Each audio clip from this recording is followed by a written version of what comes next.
Welcome to the On Your Mind podcast, where we believe mental illness can be temporary and transformative. Stay tuned for innovative, effective tools from experts in the field of mental health. Hosted by Timothy J. Hayes, psychologist. This podcast aims to change the narrative around mental illness. Move from a place of fear to a place of hope and solutions. Here on Your Mind. June Converse is an author and blogger who lives in Atlanta, Georgia with her high school sweetheart and husband of 28 years. She openly shares her story of living with bipolar disorder and having had a mental breakdown in 2012. This resulted in the loss of her career, her faith, and many of her friends. After 9 weeks in an inpatient rehab, she emerged, ready to reclaim her life and share her journey.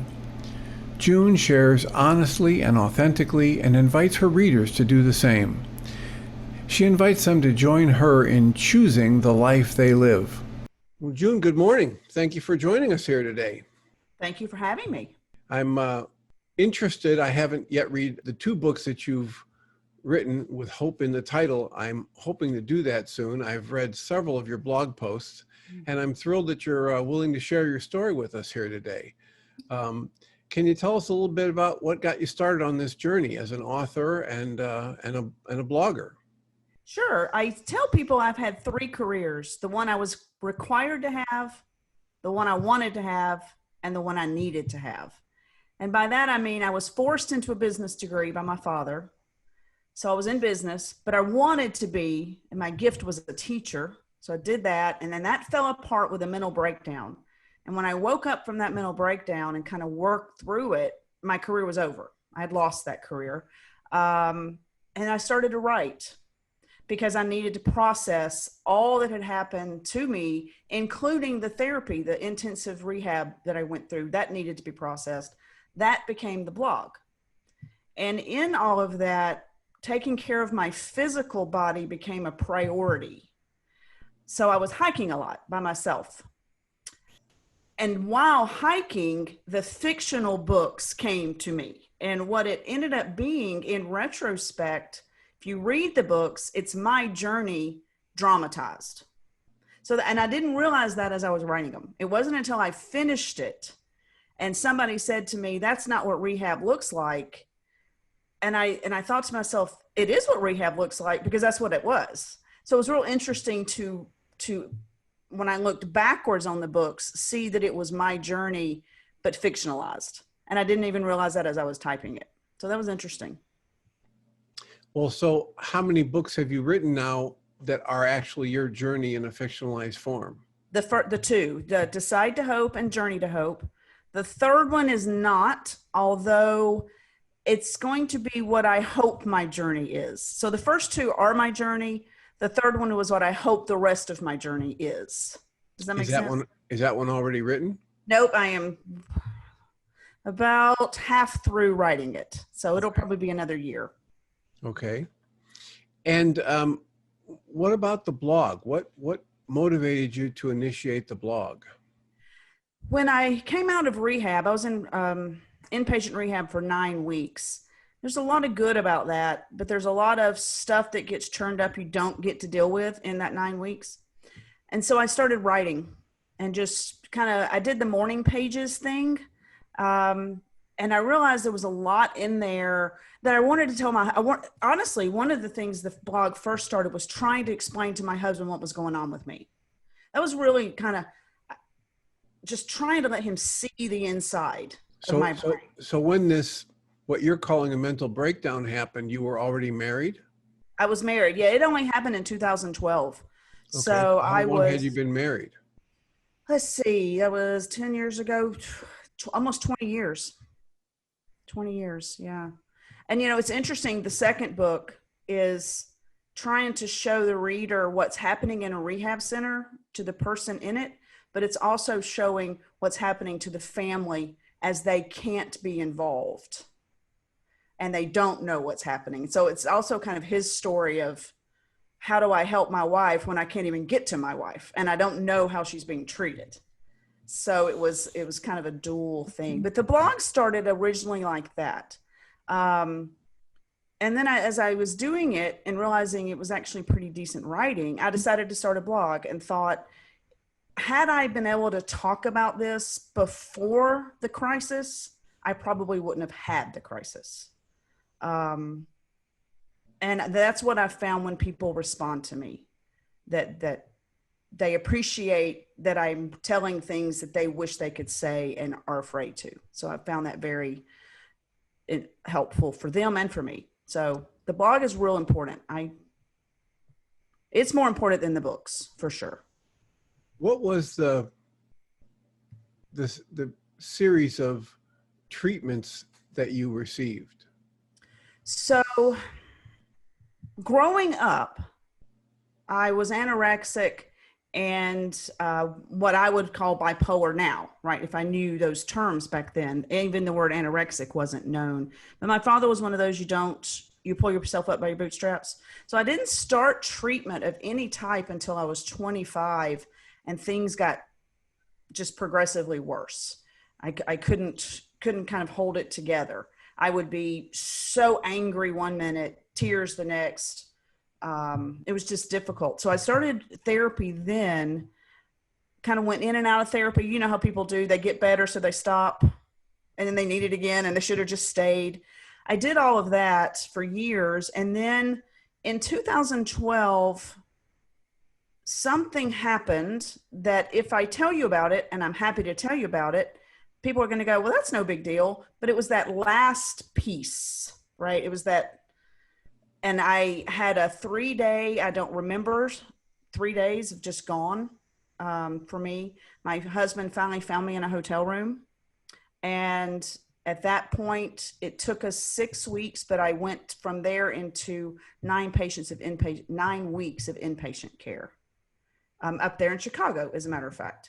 So after that, it's been a constant situation of never get out of therapy, even if I think I'm doing well. I don't stop therapy. And I'm super careful. I now know where I need to be super attentive to my mental health. Like I know now really what causes me more problems. And my husband also keeps a firm eye on things. So if he sees me overdoing, he'll say something and help me figure out what to stop. So that's very helpful too, to have someone that is beginning to understand you and that you trust to go, okay, here's what I'm seeing. Are you seeing that? That's been very helpful too. So one of the things you're talking about is giving voice to the internal process. Exactly. And what we like to promote in Journey's Dream and the On Your Mind podcast is the idea of looking at the whole person, either with a functional medicine approach or an integrative medicine approach or a holistic approach, whatever kind of terminology you want to use, which means we take a look at the diet, the exercise, the presence of love in your life, the sense of purpose, connection to family, role in community, etc. All of these things that functional medicine specialists know are a rather simple but inclusive list of areas of my life I need to look at if I want to live a healthy life. So what did your journey look like addressing those various aspects? First became the physical body for me, partly because I had time to spend after I came out of rehab. Again, I had lost my career. So, and even to this day, exercise is probably the most important thing for my mental health. It's the thing that if I miss a week, it's noticeably in my mental health. That I want to address that right now, because in one of the blog posts of yours I read something to the effect of, I finally learned to like exercise. Exactly. So it's not like, we want to be clear for the audience that you're not a marathon runner who realized if she kept running that it would keep her healthy. Yes, no. And I still, if I don't do it when I get up, so I like put it off and I have it on my schedule for 3, by 3 o'clock, I'm talking myself out of it. I need to get up, do it, because I don't like it in a, like, people that like to run kind of sense. What I like is knowing first of all, I like knowing I did it, even though it was hard for me to do, but I do know that it really does help. I mean, it's even like if we go on vacation and I kind of sit on a beach or whatever, about the third day, again, my husband, who's that loving component, will go, okay, we need to go for a walk because it's showing in your attitude. But how I made it fun was I always listened to a book. I love to read. So I always have a book going, and I make sure it's something really good so that when I get, and my time for exercise is up, but I'm in the middle of a chapter, I keep going because I have a kind of a rule. I can't listen to a book unless I'm exercising. So I stay on my elliptical because I want to finish the chapter. So that's been very helpful. I do go to personal training, and that's helpful because, one, I like the guy, so that's nice, but I'm also paying him whether I show up or not. So I'm highly motivated to go. And that's the whole strength piece. And that's been really nice too. If you'll as I stick with it, you start to see muscle definition, and it's one of those things where you can see physical change. So that's really, for me in my mental health battle, that is the most important frontline attack. So. Okay. So exercise, and you had to work to learn how to make it something you could tolerate and eventually like. And I had to be honest what I won't do. I will not ride a bike. I'm not going to do a stationary bike. I'm just not going to do it. So I don't feel like I get to define what's exercise for me, right? I don't have to go to a spin class if I don't want to. I don't have to row if I don't want to. There is something out there that I like. So that's what I do. So yeah, I think that's real important. I think sometimes people think exercise has to be this, this, and this. No, exercise is movement. It's just move your body. So I've really kind of accepted that this is what I like to do and this is what I'm going to do. So what other aspects did you need to focus on to create a healthier lifestyle for yourself? I did change my diet considerably. I don't eat much processed food. What I've noticed is I get sick. My gut just doesn't respond to it well. And I think I didn't believe that was true. So I kind of did some experiments around it thinking, oh, that's not true, but it's true. So I do try to eat really well. I always have breakfast, which I never did before. Before all this happened, I never had breakfast. Now I never miss breakfast. I think that's important. And it's a healthy breakfast. It's not a bagel and cream cheese. It's oatmeal and fruit. And I think that's made a huge difference. The other thing in the diet, I drink at least a gallon of water a day. That has been really, really helpful too. So I don't get dehydrated. I eat more fruit. I eat more vegetables. I cook my own food like 5 nights out of 7. So I know where it came from. Because I've noticed when you go to a restaurant, even if you think you're ordering healthy, you're really not usually because of whatever they're using. So those are kind of the things I put in place. Cooking my own meals. Usually on Sunday, what helps me is I prep for the week. And I just get my husband in to help me do it. And guess what we do? We listen to a book while we're doing it. So I'm chopping vegetables, listening to the murder happen on my book. So the book thing has really been helpful.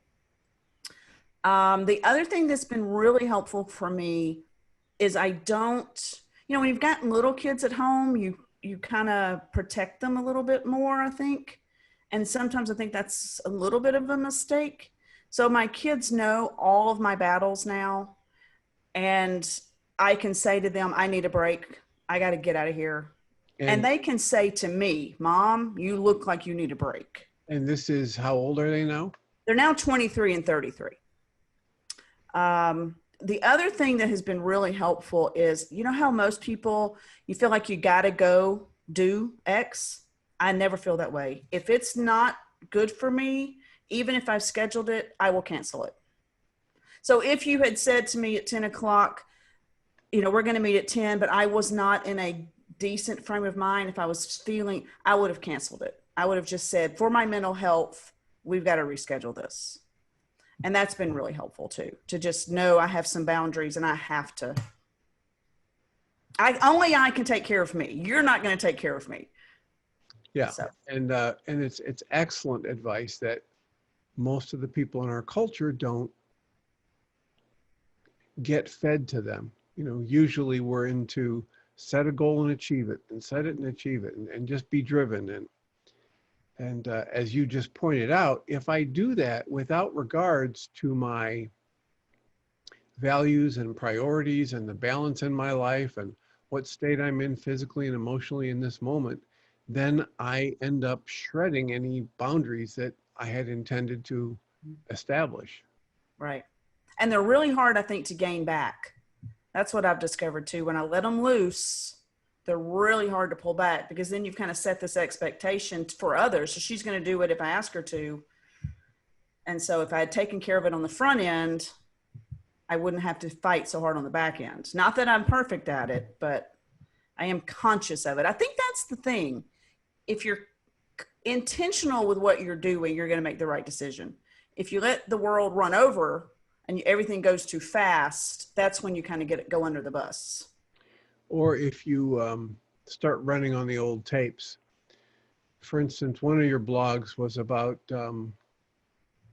the echo of your father's voice that's in your head. Mm-hmm. And, I'm sure you know the blog post I'm talking about, so I'll let you talk about that. So my father died a year ago, exactly a year ago, as a matter of fact. And his voice was, "You're always a disappointment. You're never going to be successful." The biggest thing was, "You're always a disappointment." So I hear that a lot. If you were to use the word disappointment in any context, you could be talking about my dog and I would feel it. So his voice it comes a lot. And so does my mother's. In my first book, this is what my mother said about my first book: "It's got too many words on the page." So yeah, their voices constantly. Even the last thing he said to me was, he slapped my hand and said, "I want your brother," even though I had been taking care of him for 8 years. So yeah, he's a constant source of, "You're a disappointment. I don't know where you came from. Every time I'm proud of you, you turn around and let me down. If I brag, I know you're going to fail." See, I've got them all. I have to really think when I hear it, I have to stop and remind myself that's him. Well, and in that specific blog post, you were talking about how it's a pattern that you really have to monitor. Otherwise, you let that drive your behaviors in the moment. It becomes truth. For me, if I listen to him for too long, I act out of that as if it's truth. Does that make sense? Yeah. And I have to be really sensitive to, hold up, that was, and it takes me, sometimes that's another time my husband will come into play. He'll hear me say some things and he'll go, "Who is talking right there? That's not you. Who is that?"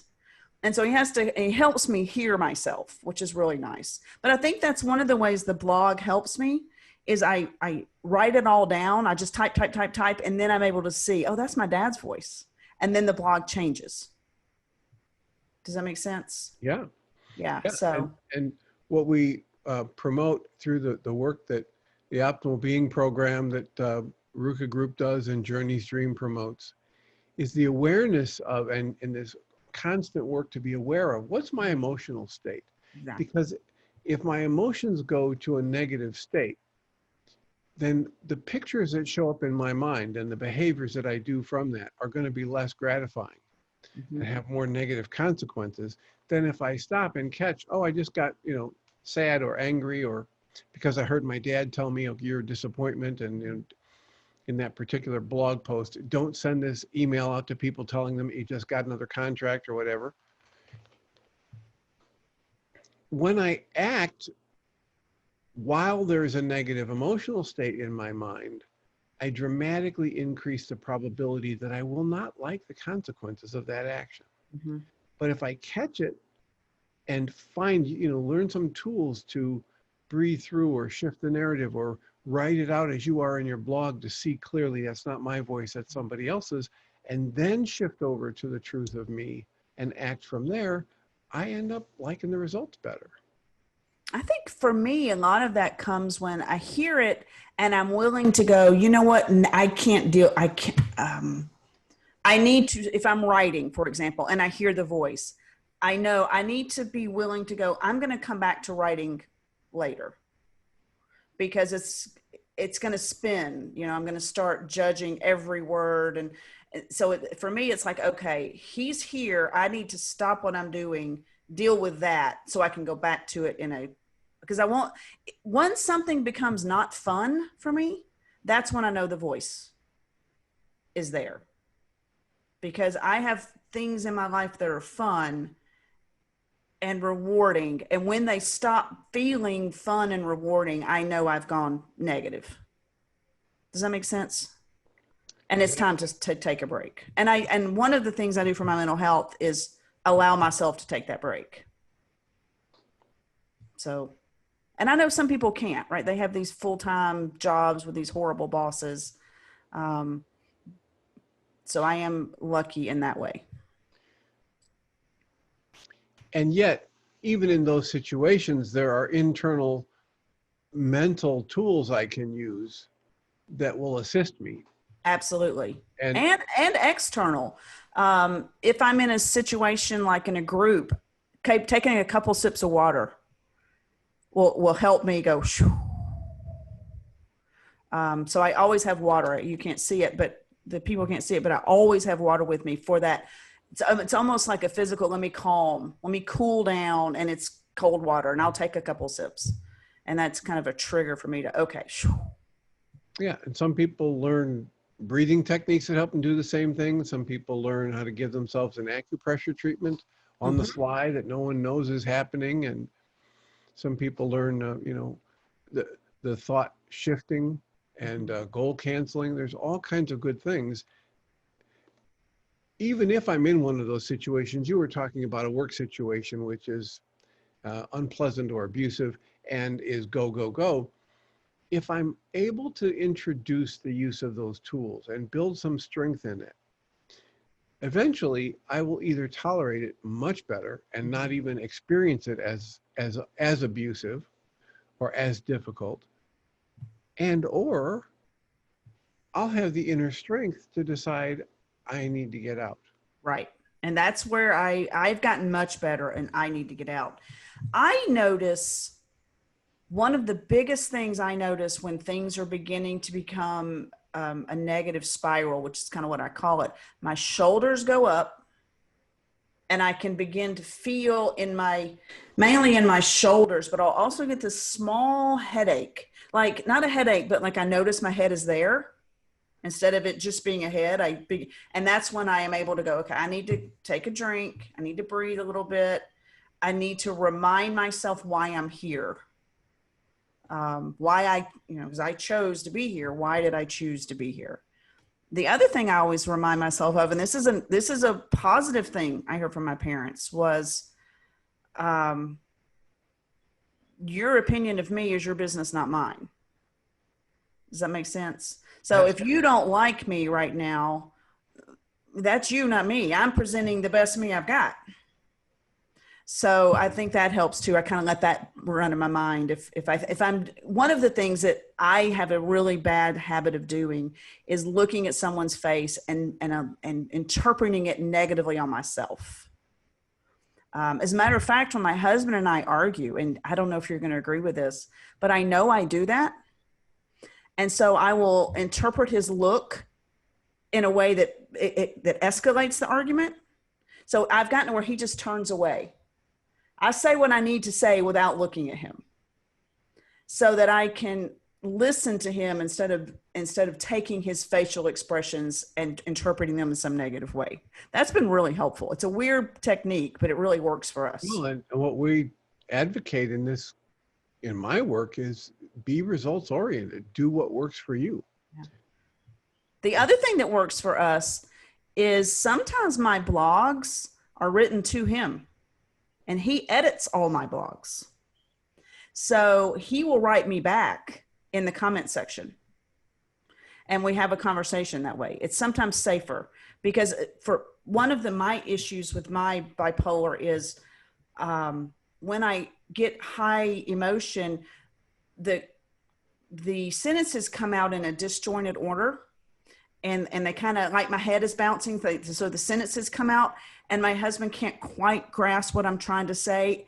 So he looks at me like I'm crazy, and then I feel crazy because I know it's not coming out in this wonderfully rational, a way. I'm coming out, and I know he senses it, which just kind of makes me feel crazy too, which is, just piling it on. So it really does help to write it all down.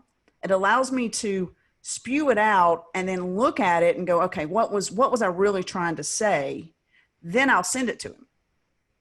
Well, and clearly one of your strengths and one of your gifts is your writing. So what I would say here is that for those who are not gifted at writing or hate writing, they'll have another strength. They'll have another way to communicate or act that they can use to interrupt a pattern that gets a cycle of, spiraling up in intensity going between themselves and their family or friends or coworkers. So it's an excellent example, not because everybody should have a blog and write to their partner that way, but it's an example because you're using your strengths to address this area that can become a problem, or some would label it as a weakness. And you shore up your weaknesses by learning to apply your strengths appropriately. I have a friend who, before she'll get in a conversation with her husband that she knows is going to be tense, they will walk around the park. They will walk around their neighborhood together, not having the conversation. How was your day? The superficial stuff, but it gives them that little bit of exercise, and then they'll sit down and have the conversation. So I thought that was an interesting technique too. It was just kind of, let us breathe. Well, and it gets them the exercise, but it also gives them a chance to connect. Right.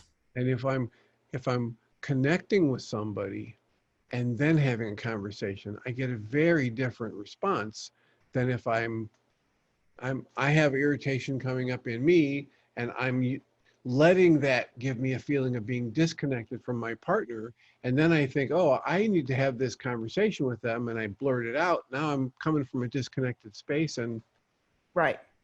Yeah. And I do the same thing with my children. One of the things that came out of going to rehab, because we weren't keeping that a secret, right? At the time she was 15 and he was 25. So we weren't hiding it. One of the things that came out of that was I was able to tell my 15-year-old, if you feel like mommy is revving up, you feel free to say so. You don't need to, you do not have to take a mean mother. That you have the boundary, honey, to go, Mom, this is not productive. You're hurting my feelings, and I know you don't mean to. And she never really said that, but what she would say, she'd say, Mom, you're turning a little blue. Can we talk about this in an hour? So I gave them permission to go, hold up. I have a boundary and you're crossing it. And I think that was really, and I didn't learn that until rehab. I didn't allow that from my children until that experience. Well, and it's a wonderful tool because when I'm willing to use it, it gives me feedback from some of the most important sources in my life.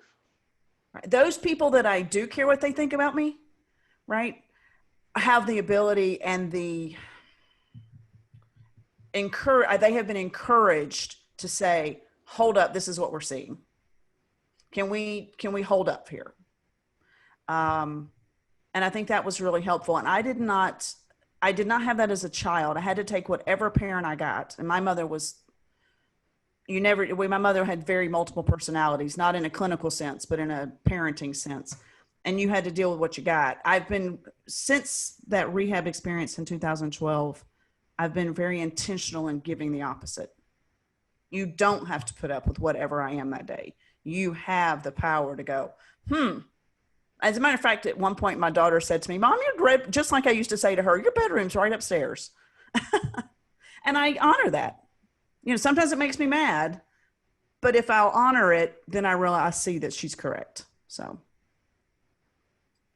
So what other aspects of treatment or healing would you highlight? And we've got about, 15 minutes left. Okay. Was medication a big part of your journey? It was,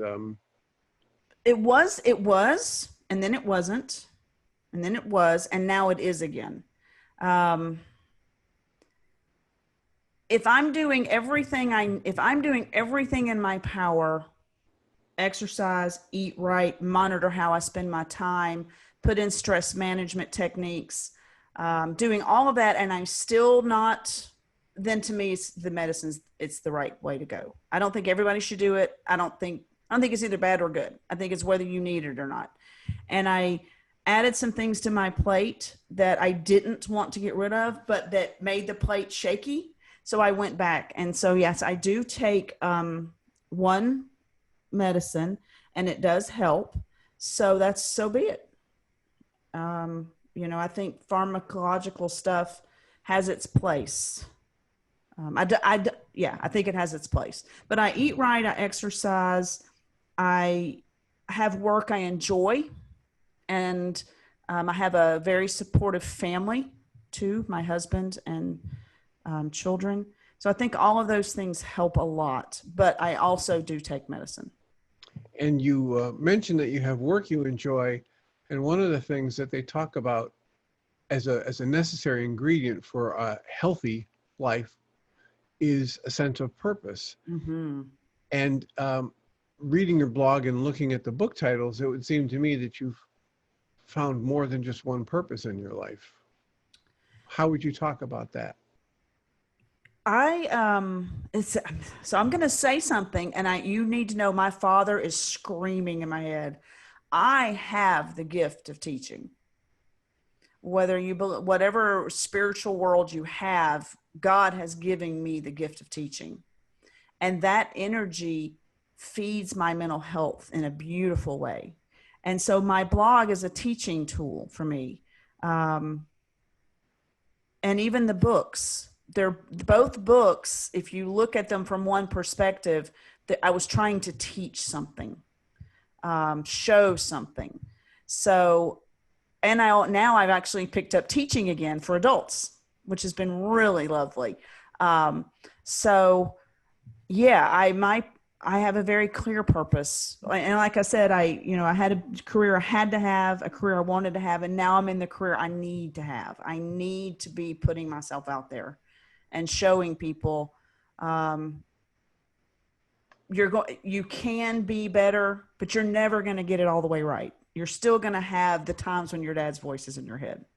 Well, and you really are a teacher, and it comes across in several of the different blog posts. One of them you wrote about how you were going to fix a friend who was just telling you about something that had happened with her teenager, and you just told her that was wrong, you shouldn't do it, and this and that. And then you went through how you caught yourself. And in your description, you gave a wonderful template that other people can use for analyzing their own interactions with people. Oh, and good. And finding the trouble spots. So you clearly do have that gift of teaching. That blog I printed, and the person I was speaking to, I don't know if they read my blog or not, but I handed it to him with an apology. I said, I need you to read this because it's the best way I know how to apologize. So I hope that I do that. It's not intentional necessarily. I don't go in going, I want to give a template. I go in saying, I want to tell people this is what happened, because it's probably happening to them too. Either they're the ones giving advice that they really shouldn't do, or they're hearing advice that they get to decide if it's good advice or not based on who's giving it to them, and look at advice motives. So, but I'm glad to hear that. I try to just be, this is what I'm experiencing and this is how I work through it. If that's helpful, I hope that's great. If not, that's okay too. Right. And you have a very nice, analytical style that doesn't just ramble on. It breaks it down into chewable little parts. And I think lots of people will find that valuable. Oh, thank you. Yeah, that's my, I don't somebody said, why do you spend so much time doing it if you're not getting a lot of feedback? And I'm like, I'm not expecting a lot of feedback. These are tough things to put out there, and people need to process it how they want to process it. So yeah, and it's interesting which blogs get the most feedback. That's been really You mean which posts of yours? Yeah, I'm sorry. Yeah, which posts hit the mark. It's real interesting. And some people, I've had a marketing person say, well, if you know those hit the mark, you need to do more like that. And I'm like, that's not how it works. It works in what's bugging me today, what is keeping me from being who I want to be. That's what I write about. Right. There's no structure to it. Just to be honest, right? It's honest. It's like today I got some really yucky news from my son last week that the rest of the world would say that's joyful. And I'm like, yeah, no, it's not. And so I'm going to be honest about that. I know it's supposed to. The world says it should be great, but it's not. And I'm not going to run around telling him it's great. So that's the next post. That's what it is. So, because that's what's happening today. It's not a marketing tool. It's a teaching and sharing tool. It is. And so I really try to honor that process, that this is where I'm at today, and this is what's keeping me from moving forward. Let me process it. So that's kind of the goal. Excellent. Well, we have, a few minutes left here. What is it about you or your work or your passion or your teaching or your family that you'd like to share that I haven't even asked you about yet? I think for me, if my motives are about the other person, so when I teach, I just sent out an email to my class today. Please let me know if I'm not giving you what you need. Let me know so I can see if I can do that. And I think if you run around with that kind of motive, you're going to feel good about the day's close. Whether it went well or not won't matter. But if your motive was, I'm going to give of myself in a way that I hope benefits you, then I get to sleep well at night. So I guess, I'll give you a funny story about my children. When my children want pats on the back and, you're perfect and you're the beautiful thing and everything's perfect, they call my husband. When they want authenticity, they call me. So I think that's a real interesting statement. If my daughter calls and says, does this look good? And it doesn't, I don't tell her it does. And I try to be that way with everybody. If you're going to ask me something, know that I'm going to really give my honest opinion, which makes me a really hard writing critique partner. That's really, it makes good sense. And if it's what you're comfortable with, it's really important that that's what you keep coming from. Right. And if it's something I don't know, I have no problem going, I don't know anything about that, but let me find somebody that does. So that's the other thing I think is real important, at least for me, is don't pretend. If somebody asks me something about how, what's the best way to finish this writing project or whatever, if I don't know, I'm not embarrassed that I don't know. I just don't know. And that's okay. I know what I know and I know what I don't know. So. And the other thing that comes to mind when you say that is that whether it was in the blog or in our conversation earlier, you were talking about how the thought patterns in your head have been the source of a lot of shame and negative self-talk. And it's been very beneficial for you to overcome that resistance and just start putting it out there. Absolutely. And, I think too, is to just admit it's happening. Instead of pretending it's not, admit that I'm admitting out loud that when I get in a high emotional situation, I know my thoughts are not coming out in a clear, cohesive way. They're bouncing all around. I know that. And if I'm willing to admit it, then I can work on it. If I'm pretending, if somebody says, if I get defensive about that, I'm not going to help myself. So these are the struggles I have. These are the things I know are problems for me or areas of tenderness. Just admit it, and then I can work with it. It's when you deny that you're not going to get anywhere. Well, and then you end up using a lot of your mental, emotional energy denying and suppressing it. And then you create that internal pressure cooker you were talking about, where it often leads to at least disruption in people's lives, if not actual breakdown. Well, and for me, it was breakdown, and explosion. It's, you mentioned a pressure cooker. Well, if you don't open the pressure cooker and do the release valve, it will explode open. And that happened to me in 2012. It just exploded open. And when I came out of it, everything was gone. No faith, no friends, no career. It was all gone.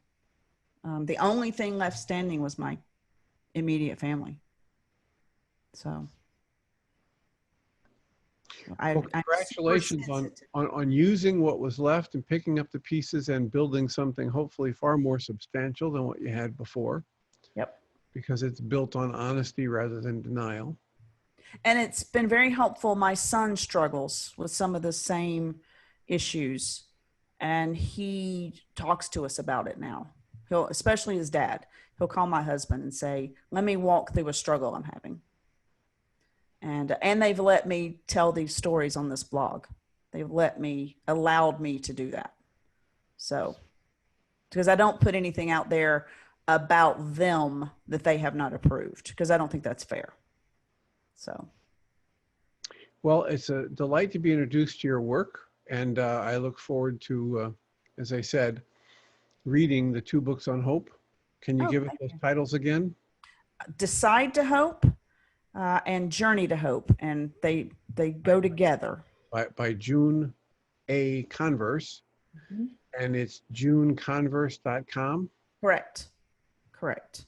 Yeah. And do you have a place other than your website where they can access your blog, or do they just get it directly from your website? Direct, and the website is pretty much just the blog. There are a few other things, but if you go to it, the blog pops up first. So you don't have to root around looking for it. All right.